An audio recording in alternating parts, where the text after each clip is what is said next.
Hello friends, welcome back to the channel knowledge Bhai ji. कैसे हैं आप सभी लोग? आप सभी का स्वागत करता हूं फिर से अपने चैनल पर। आज हम इस वीडियो में कुछ इंपॉर्टेंट क्वेश्चंस को डिस्कस करेंगे जो आपके AIB 18 में काफ़ी हेल्पफुल होने वाले हैं। तो वीडियो स्टार्ट करने से पहले कहना चाहता हूं, अगर अभी तक आप हमारे चैनल पर नहीं जुड़े हैं तो चैनल पर जुड़िए और वीडियो को एंड तक जरूर देखिए। आप इस वीडियो में काफ़ी ज़्यादा क्वेश्चंस को कवर कर पाएंगे जो कि आपके लिए आपके AIB 18 में काफ़ी हेल्पफुल होने वाले हैं। तो स्टार्ट करते हैं बिना किसी देरी के। तो सबसे पहला क्वेश्चन क्या कह रहा है कि which of the following fact is not relevant in criminal and civil case under section 8 of the Indian evidence act. आपने सेक्शन 8 जो है इंडियन एविडेंस एक्ट का पढ़ा होगा। अब यहाँ पर जो ऑप्शन दिए हुए हैं उन सभी ऑप्शंस में से आपको यह पता लगाना है कि कौन सा ऑप्शन है सेक्शन 8 के अंदर इन सभी में से जो शामिल नहीं है। सबसे पहला ऑप्शन क्या कह रहा है? मोटिव के बारे में। सेकंड ऑप्शन कह रहा है कंडक्ट के बारे में। थर्ड ऑप्शन कह रहा है प्रिपरेशन के बारे में। फोर्थ ऑप्शन कह रहा है अटेम्प्ट के बारे में। जब हम सेक्शन 8 को पढ़ते हैं तो हमें देखने को मिलता है जो ये तीन ऑप्शन है, पहले तीन ऑप्शन, इन सभी को तो हम देखते हैं सेक्शन 8 के अंदर, लेकिन जब हम अटेम्प्ट की बात करते हैं तो वो हमें इंडियन एविडेंस एक्ट के अंदर देखने को नहीं मिलता है। तो यही इसका जो है सही जवाब है। केवल आपको क्या करना है, वीडियो को ध्यान से सुनना है। एक बारी आप ध्यान से सुनेंगे, अगर इस तरीके के क्वेश्चन आपसे पूछे जाते हैं तो आप एक ही बार में उसका जवाब दे पाएंगे बिना किसी भी किताब को ओपन किए हुए। तो बात करते हैं अगले क्वेश्चन के बारे में। अगला क्वेश्चन क्या कह रहा है? A dumb witness give his evidence in writing in open court, such evidence would be treat as. यानी कि अगर कोई भी गूंगा व्यक्ति है, गूंगा कोई गवाह है, वो अपनी गवाही दे रहा है कोर्ट के अंदर आकर, तो ऐसे में उसकी गवाही को कौन सी गवाही ट्रीट किया जाएगा और उसके द्वारा दी गई जो गवाही है उसे किस तरीके के साक्ष्य के अंदर शामिल किया जाएगा, किस तरीके के एविडेंस के अंदर शामिल किया जाएगा, ये हमारा क्वेश्चन है। तो पहला ऑप्शन कह रहा है कि इस तरीके के व्यक्ति के द्वारा दी गई गवाही को हम ओरल एविडेंस कहेंगे। दूसरा ऑप्शन कह रहा है डॉक्यूमेंट्री एविडेंस कहेंगे। तीसरा ऑप्शन कह रहा है सेकेंडरी एविडेंस कहेंगे।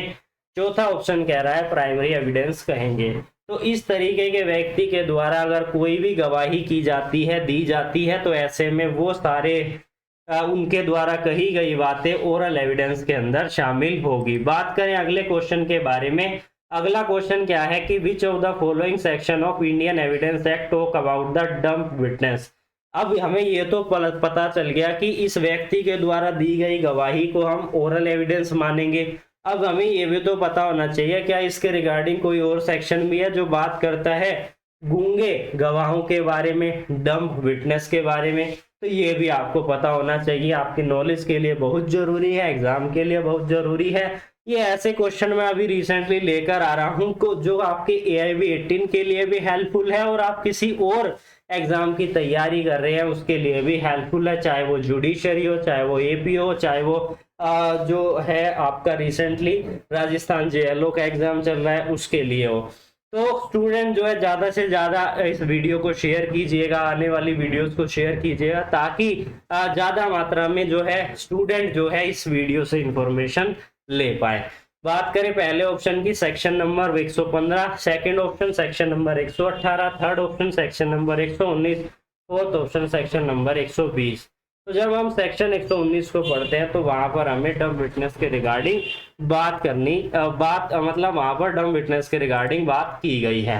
बात करें अगले क्वेश्चन के बारे में कि ओरल एविडेंस, हमने अभी रिसेंटली अभी क्वेश्चन पढ़े थे ना कि वहां पर हमने क्या पढ़ा था कि अगर कोई विटनेस के द्वारा गवाही दी जा रही है, डम्प विटनेस के द्वारा, तो वो कौन कौन सी गवाही अगर उसके द्वारा दी गई है, जो गवाही दी गई है उसे किस तरीके के एविडेंस कहेंगे। तो उसी में से अब हमें यहाँ पर देखने को मिल रहा है, ये क्वेश्चन हमें कह रहा है कि ओरल एविडेंस से रिलेटेड कौन सा सेक्शन है। Section 59 first option, second section 60 second option, third 61 and fourth option fourth option है यहाँ पर बोथ 1 and 2। तो जब आपको देखने को मिलेगा सेक्शन 60 और 61 ये दोनों बात करते हैं ओरल एविडेंस के बारे में। अब यहाँ पर हमारा फोर्थ ऑप्शन 1 और 2 कह रहा है, तो ये दोनों तो नहीं है, 59 और 60 तो है नहीं, 60 और 61 में हमें देखने को मिलता है। तो यहाँ पर इसका जो सही जवाब है वो 60 होगा। अगर आपको 60 और 61 दोनों कहा जाता है, यहाँ पर 2 और 3 होता तो ये लास्ट ऑप्शन सही होता, लेकिन यहाँ पर जो है सेकंड ऑप्शन सही है। बात करें अगले क्वेश्चन के बारे में, प्रिलिमिनरी एविडेंस की बात कहाँ पर की गई है, तो सेक्शन नंबर 62 जो है इंडियन एविडेंस का, वो बात करता है प्रिलिमिनरी एविडेंस के बारे में। तो इसका जो फोर्थ ऑप्शन है बिल्कुल सही जवाब है। बात करें अगले क्वेश्चन के बारे में कि सेकेंडरी एविडेंस अब कहाँ पर पूछ लिया गया, सेकेंडरी एविडेंस कहाँ पर है बताइए। तो सेकेंडरी एविडेंस जो जब हम पढ़ते हैं इंडियन एविडेंस एक्ट के अंदर, तो हमें सेक्शन 63 के अंदर देखने को मिलता है। तो इसका सही जवाब है हमारा सेकेंड ऑप्शन। बात करें अगले क्वेश्चन के बारे में, क्या कह रहा है कि which of the following evidence is generally not applicable in the court of law, यानी कि इन सभी ऑप्शंस के अनुसार हमें यह देखना है कि एग्जैक्टली कौन सा ऐसा एविडेंस है अगर हम उसे देते हैं तो वो एविडेंस कोर्ट में एडमिसेबल नहीं होगा, मान्य नहीं होगा। बात करें हियर से एविडेंस की, पहला ऑप्शन, सेकंड ऑप्शन है सर्कमस्टेंशियल एविडेंस की, थर्ड ऑप्शन है डायरेक्ट एविडेंस की, फोर्थ ऑप्शन है ओरल एविडेंस की। तो जब हम बात करते हैं हेयर से एविडेंस की, तो वो एडमिसेबल नहीं होता, सुनी सुनाई बातें होती है, उसे कोर्ट ऑफ लॉ के अंदर एडमिसेबल नहीं किया गया है, लेकिन वो रिलीवेंट होता है। बात करें अगले क्वेश्चन के बारे में, evidence act in which of the decision the 5 golden principle about circumstantial evidence has been laid down, किस केस के अंदर कहे गए हैं 5 महत्वपूर्ण गोल्डन प्रिंसिपल, किसके बारे में, सर्कमस्टेंशियल एविडेंस के बारे में। तो सबसे पहला हमारा केस है जो कि इसके बारे में बात करता है, कौन सा केस है, Sharad Bindu Chand Sharda versus state of Maharashtra का। अब हम बात करते हैं हमारे अगले क्वेश्चन के बारे में कि presumption under law of evidence जो है इन सभी ऑप्शंस में से कौन सा ऑप्शन सही है। Presumption of law, presumption of fact, third option कह रहा है 1 and 2 both, and fourth option कह रहा है केवल 2 ना कि 1।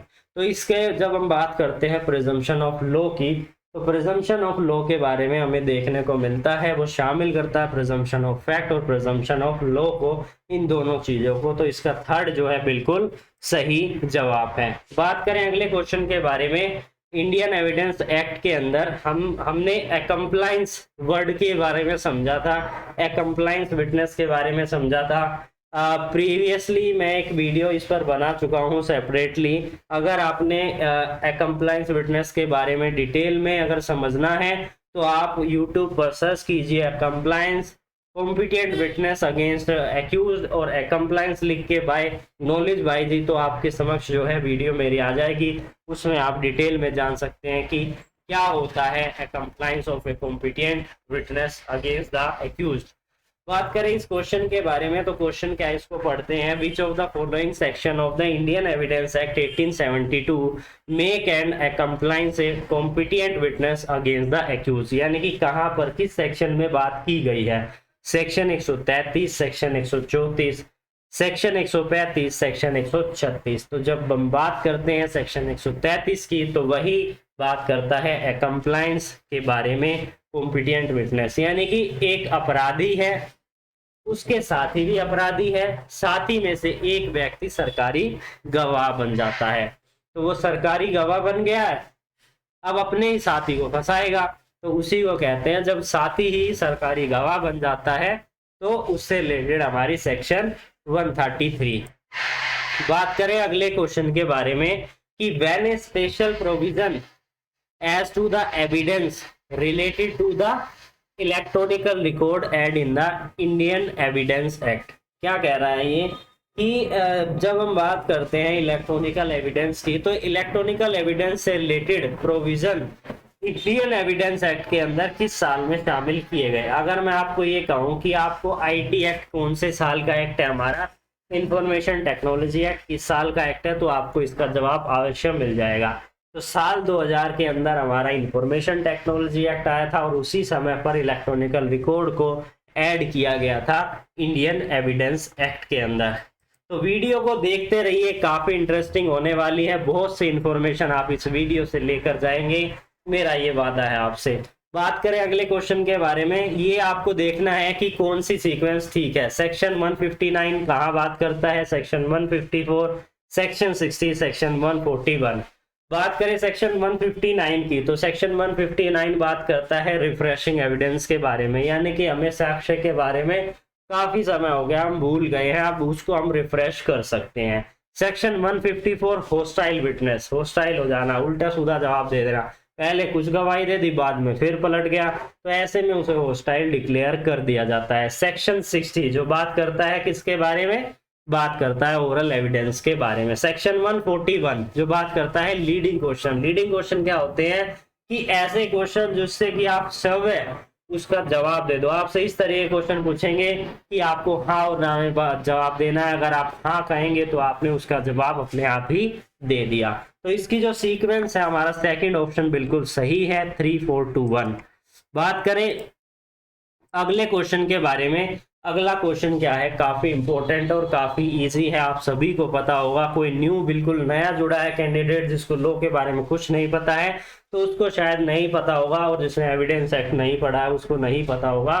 तो बात करें क्वेश्चन क्या कह रहा है कि कौन ड्राफ्टर है, कौन करता धरता है इंडियन एविडेंस एक्ट का, किसके द्वारा प्रोपाउंड किया गया था, कौन किसने प्रिपेयर किया था। तो सेकेंड ऑप्शन हमारा बिल्कुल सही है, सर जेम्स एफ स्टेफन, इनके द्वारा इंडियन एविडेंस एक्ट को प्रिपेयर किया गया था। बात करें लॉर्ड मकाले की, तो लॉर्ड मकाले आईपीसी के जो है फाउंडर हैं। बात करें अगले क्वेश्चन के बारे में, Indian evidence act 1872 does not expressly mention about, इन सभी में से कौन सा ऐसा एविडेंस है जिसे एक्सप्रेसली मेंशन नहीं किया गया है। तो हमें इंडियन एविडेंस एक्ट के अंदर, हम जब इंडियन एविडेंस एक्ट को पढ़ते हैं तो हमें देखने को मिलता है स्पेसिफिकली, हमारे पास पर्टिकुलर सेक्शंस भी है। डॉक्यूमेंट्री एविडेंस की बात करें तो उससे रिलेटेड सेक्शंस हैं, सेकेंडरी एविडेंस की बात करें, प्राइमरी एविडेंस की बात करें, लेकिन जब सर्कमस्टेंशियल एविडेंस की बात करते हैं तो पर्टिकुलर सेक्शन एक्सप्रेसली मेंशन नहीं किया गया है। तो इसका जो सही जवाब है वो है हमारा फर्स्ट ऑप्शन, सर्कमस्टेंशियल एविडेंस। बात करें अगले क्वेश्चन के बारे में कि आपको यहाँ पर देखना है कि कौन सा ऑप्शन बिल्कुल सही है। बात करें सेक्शन 158 की, क्या वो रिफ्रेश मेमोरी की बात करता है, नहीं, अभी हमें रिसेंटली पढ़ा है 159 के बारे में। सेक्शन 10 आइडेंटिफिकेशन नहीं, सेक्शन 24 एडमिशन नहीं। तो ये जो है बिल्कुल सही ऑप्शन नहीं है, सारे ये ऑप्शन गलत सलत है, तो इसका जो फोर्थ ऑप्शन है बिल्कुल सही जवाब है। तो आपको बताना है यहाँ पर सेक्शन 10 किस बारे में बात करता है, कमेंट सेक्शन में कमेंट जरूर कीजिएगा। अगर आपने पढ़ा है, नहीं पढ़ा है तो ऑनलाइन आप देख के हमें कमेंट कीजिएगा। सेक्शन 24 किस बारे में बात करता है, ये भी आप हमें कमेंट सेक्शन में कमेंट कीजिएगा। बात करते हैं अगले क्वेश्चन के बारे में, इंडियन एविडेंस एक्ट 1872 एप्लीकेबल नहीं होता इन सभी ऑप्शंस में से। पहला ऑप्शन क्या कह रहा है, affidavit present to the court, और सेकंड ऑप्शन कह रहा है proceeding before and arbitration, third option कह रहा है पहले दो, फोर्थ ऑप्शन कह रहा है judicial proceeding before the court. तो जब हम बात करते हैं इंडियन एविडेंस एक्ट की, तो इन सभी में से कौन सी चीज एप्लीकेबल नहीं होती है, पहले दो ही एप्लीकेबल नहीं होते हैं, इसलिए थर्ड ऑप्शन इसका बिल्कुल सही जवाब है। बात करें इंडियन कॉन्ट्रैक्ट एक्ट की, तो इंडियन कॉन्ट्रैक्ट एक्ट 1872 का एक्ट है, आप सभी को पता है। अब इस एक्ट के अंदर हमें लिक्विडेटेड डैमेजेस के बारे में पता होना चाहिए कि कहाँ पर लिखा हुआ है लिक्विडेटेड डैमेजेस। हमने टर्म सुनी है, आपने भी सुनी होगी, नहीं सुनी है तो आप यहाँ से आपको पता चल जाएगा कौन सी सेक्शन है, उस सेक्शन को आप पढ़िएगा ताकि आपको अच्छे से पता चल जाए। सेक्शन नंबर 74 जो है लिक्विडेटेड डैमेजेस के बारे में बात करता है, यानी कि आपने कोई कॉन्ट्रैक्ट किया है, डैमेजेस स्पेसिफाई कर दिए हैं कि अगर कॉन्ट्रैक्ट परफॉर्म नहीं होगा, अगर तुम ब्रीच करते हो तो तुम्हें डैमेजेस देने होंगे। इस तरीके के प्रोविजन आपको वहां पर देखने को मिलेंगे। बात करें अगले क्वेश्चन के बारे में, कुछ करंट अफेयर्स के क्वेश्चन है जो आज हम आपके लिए लेकर आए हैं। ये आपको केवल एआईबी के लिए इम्पोर्टेंट नहीं है बल्कि और एग्जाम के लिए भी इम्पोर्टेंट होने वाली है सीरीज, इसलिए सभी जुड़ जाइए। जो भी फ्रेंड, जिसका भी फ्रेंड जो है तैयारी कर रहा है, चाहे वो एपीओ हो, चाहे वो राजस्थान जेएल हो, चाहे वो जुडिशरी हो, इसको जरूर शेयर कीजिएगा और इसके साथ जुड़ जाइएगा। बात करें रिसेंटली इंटरनेट शटडाउन किया गया था, कब किया गया था? तो 7 अक्टूबर 2023 को रिसेंटली अभी किया गया था। इसका इंटरनेट शटडाउन होने का मेन पर्पस क्या है, क्यों ऐसा किया गया, व्हाट्स हैपन, अगर क्या होगा अगर रिसेंट वो जो है इंटरनेट शटडाउन कर दिया जाता है या टर्न ऑफ कर दिया जाता है? पहला ऑप्शन कह रहा है to control over the flow of internet, second option कह रहा है not control over the flow of internet, third option कह रहा है 1 and 2 बोथ, फोर्थ ऑप्शन कह रहा है नॉन ऑफ द अबव। तो इसका जो सही जवाब है वो है हमारा फर्स्ट ऑप्शन। तो क्योंकि इंटरनेट शटडाउन क्यों किया जाता है, जैसे कोई रिसेंटली कोई बहुत ही संगीन अपराध हो गया है जो कि सोसाइटी एट लार्ज को, सोसाइटी को इफेक्ट कर रहा है, सभी व्यक्तियों को इफेक्ट कर रहा है, तो ऐसे में शटडाउन कर दिया जाता है इंटरनेट को, ताकि कम्युनिकेशन को ज्यादा ना फैलाया जाए, जिससे कि टेररिज्म को ना फैलाया जाए। इस तरीके से वहां पर शटडाउन जो है कर दिया जाता है। बात करें अगले क्वेश्चन के बारे में कि रिसेंटली बात करें सेकंड हाईएस्ट इंटरनेट शटडाउन की, तो वो किस गवर्नमेंट के द्वारा किया गया था? वो किया गया था मणिपुर, जयपुर, दिल्ली या मुंबई। तो मणिपुर के अंदर एक हीनियस क्राइम हुआ था, इसलिए वहां पर जो है मणिपुर के अंदर जो है इंटरनेट शटडाउन कर दिया गया था। डेट का भी हमें पता होना चाहिए, जो कि हमारा अगला ऑप्शन है। बिल्कुल हमारा इंपॉर्टेंट जो है क्वेश्चन है ये, कि एक तो इसमें से सबसे इंपॉर्टेंट चीज क्या है कि ये सेकंड लार्जेस्ट इंटरनेट शटडाउन था और ये 3 मई 2023 को किया गया था। इसके अंदर कितने दिन के लिए किया गया था? 183 डेज के लिए किया गया था। तो फर्स्ट जो है हमारा बिल्कुल सही जवाब है। बात करें इसके लिए हम कौन से प्रोविजन का इस्तेमाल करते हैं, अगर इंटरनेट शटडाउन किया जाता है तो कोई प्रोविजन भी होगा, किस लॉ के अनुसार, किस एक्ट के अनुसार, किस सेक्शन में हम ये चीजें बंद कर सकते हैं। तो इसके रिगार्डिंग ये हमारा क्वेश्चन है जो कि इंपॉर्टेंट है। तो सेक्शन 5 सब क्लोज 2 ऑफ टेलीग्राफ एक्ट 1885 इस बारे में बात करता है। तो इसका जो फर्स्ट ऑप्शन है बिल्कुल सही जवाब है। बात करें क्या इसके लिए कोई पर्टिकुलर लिमिट दी हुई है कि मैक्सिमम ये कितने समय के लिए हो सकता है? तो बिल्कुल दी गई है कि ये जो है 15 दिन से ज्यादा नहीं हो सकता, लेकिन इसे बढ़ाया भी जा सकता है। अगर अर्जेंसी है तो इसे एक्सटेंड किया जा सकता है और ये टेम्पररी पीरियड के लिए होता है, ये भी आपको याद रखना है। इसका जो सेकंड ऑप्शन है बिल्कुल सही जवाब है। बात करें अगले ऑप्शन के बारे में कि हमारे सीआरपीसी में भी कोई प्रोविजन है जो बात करता है इंटरनेट शटडाउन के बारे में। तो हाँ, हमारे पास प्रोविजन है, सीआरपीसी का सेक्शन 144 है। जब भी 144 लगा दी जाती है किसी एरिया में, तो वहां पर ना तो कोई बंदा घूमता है, ना तो व्यक्ति वहां पर घूम सकते हैं, एक जगह इकट्ठा हो सकते हैं बिना किसी पर्पस के, और ज्यादा हीनियस कोई ऑफेंस हुआ है तो ऐसे में इंटरनेट शटडाउन भी किया जा सकता है। बात करें अगले क्वेश्चन के बारे में कि रिसेंटली जो हमारा ये इंसिडेंट हुआ था, तो ये इंटरनेट शटडाउन से रिलेटेड हमारे कौन कौन से केस लॉज है जो हमें पता होने चाहिए, और इन सभी ऑप्शंस में से क्या कोई केस लॉ है जो बात करता है इंटरनेट शटडाउन के बारे में? तो बात करें इन सभी केसेस की, बात करें पहले, दूसरे, तीसरे केसेस की, तो ये तीनों ही केस इंटरनेट शटडाउन से रिलेटेड है। मैंने स्पेसिफिकली यहाँ पर मेंशन भी किया है कि कौन सा जो केस है किस बारे में बात कर रहा है, किस आर्टिकल का वायलेशन कर रहा है, तो ये स्पेसिफिकली यहाँ पर मेंशन किया गया है। इसको भी आप एक बारी रीड कर लीजिएगा। बात करें अगले क्वेश्चन के बारे में, यह एक इंपॉर्टेंट केस लो है, Bennett Coleman versus union of India. ये आपका किस वायलेशन से रिलेटेड है? Violation of right to information, violation of right to access internet, right to freedom of press, या इन सभी में से कोई ऑप्शन नहीं है। तो थर्ड ऑप्शन से ये रिलेटेड है। बात करें अगले क्वेश्चन के बारे में कि इन सभी में से कौन सा केस है जो विल से रिलेटेड है। तो हमने ऊपर के तीनों केसेस अभी रिसेंटली देखे, अभी प्रीवियस क्वेश्चन में, ये सारे जो है हमारे रिलेटेड थे इंटरनेट से। लास्ट ऑप्शन हमारा बचता है जो केस है धनी राम थ्रू एलआर्स। एलआर्स का मतलब होता है उत्तराधिकारी, यानी कि एलआर्स जहाँ पर होगा उसके संबंध में जो व्यक्ति है उसकी डेथ हो गई होगी, उसके एलआर उस केस को रिप्रेजेंट कर रहे हैं। अदर वर्सेस शिव सिंह का जो केस है ये विल से रिलेटेड है, वसीयत से रिलेटेड है। वसीयत कब की जाती है? तो जब कोई व्यक्ति मरने वाला होता है उससे पहले वो वसीयत कर जाता है, ताकि उसके मरने के बाद उसकी प्रॉपर्टी जो है उसके उत्तराधिकारी को मिल जाए। यहाँ पर आप देखिए कि वसीयत की जब हम बात करते हैं तो क्या वसीयत का रजिस्टर्ड करना आवश्यक है, कंपलसरी है कि वो रजिस्टर्ड हो? ऐसा नहीं है, कंपलसरी नहीं है। इसके रिलेटेड भी प्रोविजन आपको देखने को मिलेंगे। बात करें अगले क्वेश्चन की। अगला क्वेश्चन क्या कह रहा है कि बिल से रिलेटेड इन सभी ऑप्शंस में से कौन कौन से प्रोविजन है जो बिल से रिलेटेड है। बात करें सेक्शन 18 इसका, रजिस्ट्रेशन एक्ट का। बात करें second option section 63 Indian succession act का। बात करें सेक्शन 68 इंडियन एविडेंस एक्ट का। तो ये अलग अलग एक्ट के अलग अलग सेक्शन हैं जो बात करते हैं विल से रिलेटेड। तो ये सभी सेक्शन आप इनको डिटेल में पढ़िएगा ताकि आपका विल का कंसेप्ट काफी अच्छा हो जाए।